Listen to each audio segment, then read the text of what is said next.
जय श्री कृष्णा। नमस्कार दोस्तों, भजन भक्ति चैनल में आपका स्वागत है। ऐसी मान्यता है कि श्राद्ध पक्ष में हमारे पितृ धरती पर आते हैं और इस दौरान उनका श्राद्ध और तर्पण आदि करना हमारी सनातन परंपरा है। माना जाता है कि पितृपक्ष में पितरों का संबंध प्रकृति से भी होता है। पितृपक्ष में मनुष्य से लेकर पक्षी तक के किसी भी रूपों में पितृ हमारे घर के द्वार पर आ सकते हैं, बस हम उन्हें पहचान नहीं पाते। आइए पहले जानते हैं कि किन किन रूपों में पितृ हमारे द्वार पर आ सकते हैं। उसके बाद हम सुनेंगे पितृपक्ष के दिनों में सुनी जाने वाली कुछ कथाएं, क्योंकि पितृपक्ष के इन पावन दिनों में प्रतिदिन सुनी जाने वाली कथाएं केवल श्रवण के लिए ही नहीं होती, बल्कि हमारे पूर्वजों के प्रति कृतज्ञता प्रकट करने का एक जरिया भी होती हैं। शास्त्रों में भी स्पष्ट कहा गया है कि इन कथाओं को सुनने से होने वाले पुण्य को श्रद्धा भक्ति सहित अपने पितरों को समर्पित किया जाए तो उन्हें मोक्ष की प्राप्ति होती है। दोस्तों, पितृपक्ष के समय अगर घर में कोई मेहमान, गरीब या असहाय व्यक्ति आए तो उनका कभी भी अनादर ना करें, उन्हें खाली हाथ ना जाने दें, बल्कि उनके भोजन की व्यवस्था अवश्य करें। श्राद्ध पक्ष में गाय या कुत्ते का भी द्वार पर आना बहुत ही शुभ माना जाता है। अगर ये रास्ते पर भी दिख जाएं तो इन्हें मारकर भगाना नहीं चाहिए, बल्कि इनको कुछ न कुछ खाने को जरूर देना चाहिए। पितृपक्ष में घर पर आए हुए कौवे को भी कभी नहीं भगाएं, बल्कि कौवे को भी भोजन दें। ऐसा करने से पितृगण प्रसन्न होते हैं। धार्मिक मान्यताओं के अनुसार पितृपक्ष में 15 दिनों तक कौवे के द्वारा ही पितृ अन्न ग्रहण करते हैं। इससे न केवल वो तृप्त होते हैं, बल्कि अपने परिवारजनों को भरपूर आशीर्वाद भी देते हैं। पुराणों के अनुसार देवताओं को प्रसन्न करने से पहले मनुष्य को अपने पितरों को प्रसन्न करना चाहिए। भागवत गीता का पाठ या श्रीमद् भागवत पुराण की कथाओं का श्रवण करने से भी पितृ प्रसन्न हो जाते हैं। त्रेता युग में माता सीता द्वारा महाराज दशरथ के पिंडदान की कथा तो सभी को मालूम होगी। इसके साथ ही साथ श्राद्ध का प्रारंभिक उल्लेख द्वापर युग में महाभारत काल के समय भी मिलता है। महाभारत के अनुशासन पर्व में भीष्म पितामह के महाराज युधिष्ठिर के साथ श्राद्ध के संबंध में बातचीत का वर्णन मिलता है। महाभारत काल में सबसे पहले श्राद्ध का उपदेश अत्रि मुनि ने महर्षि नेमि को दिया था। इसे सुनने के बाद ऋषि नेमि ने श्राद्ध का आरंभ किया। उसके बाद अन्य महर्षि और चारों वर्णिकुल लोग भी श्राद्ध करने लगे। वर्षों तक श्राद्ध का भोजन करते रहने से पितर देवता पूर्ण तृप्त हो गए। श्राद्ध का भोजन लगातार करने से पितरों को अजीर्ण रोग हो गया। इससे उन्हें कष्ट होने लगा। अपनी इस समस्या को लेकर वे ब्रह्मा जी के पास गए और उनसे इस रोग से मुक्ति दिलाने की प्रार्थना की। पितरों की प्रार्थना से द्रवित होकर ब्रह्मा जी ने कहा कि आपका कल्याण तो अग्निदेव ही करेंगे। तब अग्निदेव ने पितरों से कहा कि अब से श्राद्ध में मैं आपके साथ भोजन करूंगा। मेरे साथ रहने से आपका अजीर्ण दूर हो जाएगा। इस बात को सुनकर पितृ बड़े ही प्रसन्न हुए। बस तभी से श्राद्ध में सबसे पहले अग्नि का भाग दिया जाने लगा। ऐसा कहा जाता है कि अग्नि में हवन करने के बाद पितरों के निमित्त दिए जाने वाले पिंडदान को ब्रह्म राक्षस भी दूषित नहीं करते। सबसे पहले पिता, उनके बाद दादा और उनके बाद परदादा के निमित्त पिंडदान करना चाहिए। यही श्राद्ध की विधि है। श्राद्ध में हर गृहस्थ को अपने पितरों के नाम से कुछ न कुछ दान भी अवश्य देना चाहिए। दोस्तों, वीडियो में आगे बढ़ने से पहले आप सभी से विनम्र निवेदन है कि जिन्होंने अभी तक चैनल को सब्सक्राइब नहीं किया, कृपया करके चैनल को सब्सक्राइब कर लीजिए, क्योंकि मेरे चैनल पर सभी व्रत, त्योहार, उनसे जुड़ी हुई जानकारी, कथा और कहानी आपको वीडियो के माध्यम से आगे भी मिलती रहेगी। चलिए अब सुनते हैं अपने पितरों को मोक्ष देने वाली कथाएं। प्रयागराज में त्रिवेणी संगम का जल पाप मुक्ति तो कराता ही है, साथ में मोक्ष भी प्रदान करने वाला है। आइए जानते हैं प्रयागराज में त्रिवेणी संगम से जुड़ी प्राचीन कथा। आखिर कैसे कुंभ नगरी के त्रिवेणी जल की महिमा से एक प्रेत हुआ प्रेत योनि से मुक्त। इस कथा के अनुसार कहा जाता है कि अनादि काल में केरल में वसु नाम का एक ब्राह्मण रहता था। उसका आचरण बेहद खराब था। उसके बंधुओं ने उसे भूमिहीन करके घर से निकाल दिया। वो दुखी हो निर्धनता में अपनी जन्मभूमि को त्याग इधर उधर भटकने लगा। जंगलों से भटकता हुआ भूख प्यास से व्याकुल हुआ ब्राह्मण विंध्य पर्वत पहुंचा और तड़पते हुए उसकी मृत्यु हो गई। कहा जाता है उसका दाह संस्कार न होने के कारण प्रेत बनकर वन की कंदराओं में वह चिरकाल तक निवास करता रहा। वह सर्दी गर्मी से परेशान बिना जल के हाहाकार करते हुए विचरने लगा। एक बार उस मार्ग से एक यात्री घड़े में त्रिवेणी का जल लेकर भगवान जनार्दन के श्लोकों का पाठ करते हुए जा रहे थे।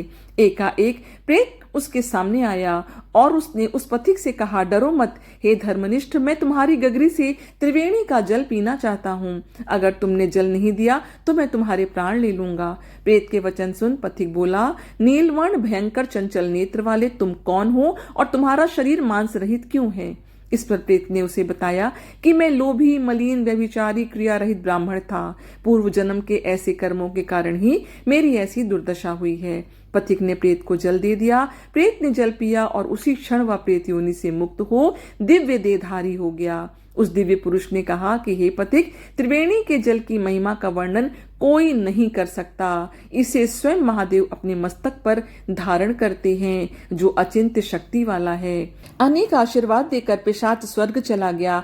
इस प्रकार प्रयाग के महात्मों को जानकर महाकुंभ में माघ मास में त्रिवेणी के जल के आचमन से पाप तो दूर होते हैं, साथ ही पिशाच योनि से मुक्ति भी मिलती है। एक अन्य कथा के अनुसार प्राचीन समय की बात है, दक्षिण भारत की तुंगभद्रा नदी के तट पर एक नगर में एक आत्मदेव नामक व्यक्ति रहता था, जो सभी वेदों में पारंगत था। उसकी पत्नी का नाम धुंधली था।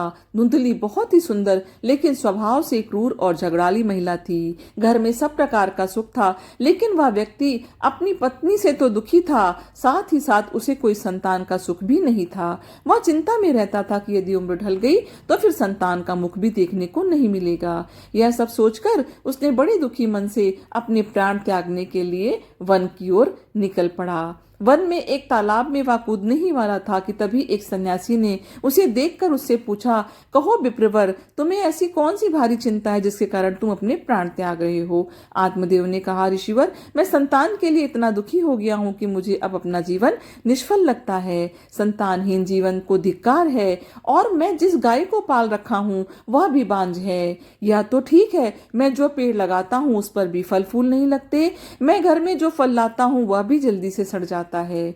इन सब बातों में से मैं बहुत दुखी हो गया हूं। ऐसा कहकर वह व्यक्ति रोने लगता है।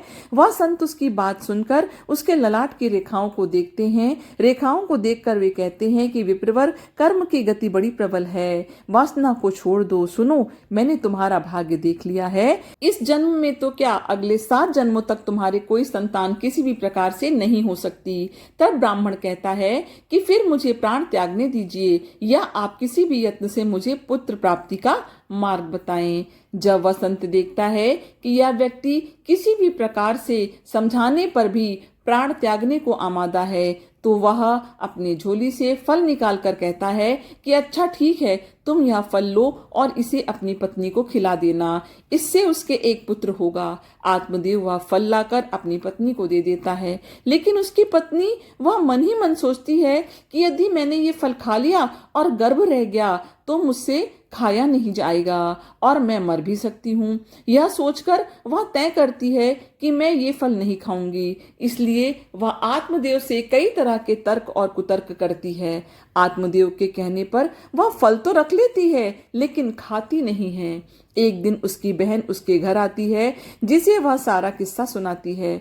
बहन उससे कहती है कि मेरे पेट में बच्चा है, प्रसव होने पर वह बालक मैं तुम्हें दे दूंगी, तब तक तुम गर्भवती के समान घर में रहो। मैं कह दूंगी मेरा बच्चा मर गया और तू ये फल गाय को खिला दे। आत्मदेव की पत्नी अपनी बहन की बात मानकर ऐसा ही करती है। उस फल को वह गाय को खिला देती है। समय व्यतीत होने पर उसकी बहन ने बच्चा लाकर धुंधली को दे दिया। पुत्र हुआ है, यह सुनकर आत्मदेव को बड़ा आनंद हुआ। धुंधली ने अपने बच्चे का नाम धुंधकारी रखा। इसके 3 माह व्यतीत होने के बाद एक दिन आत्मदेव सुबह गाय को चारा डालने गए तो उन्होंने देखा कि गाय के पास एक बच्चा है जो कि मनुष्य आकार का है, लेकिन बस उसके कान ही गाय के समान थे। उसे देखकर वह आश्चर्य में पड़ जाते हैं, हालांकि उन्हें बड़ा ही आनंद भी होता है। वह उस बच्चे को उठाकर घर में ले जाता है। उसका नाम वह गोकर्ण रखता है। अब उसके 2 बालक हो जाते हैं। एक धुंधकारी और दूसरा गोकर्ण। गोकर्ण बड़ा होकर विद्वान, पंडित और ज्ञानी निकलता है, जबकि धुंधकारी दुष्ट, नशेड़ी, क्रोधी, चोर, व्यभिचारी, अस्त्र शस्त्र धारण करने वाला, माता पिता को सताने वाला निकलता है। वह माता पिता की सारी संपत्ति नष्ट कर देता है।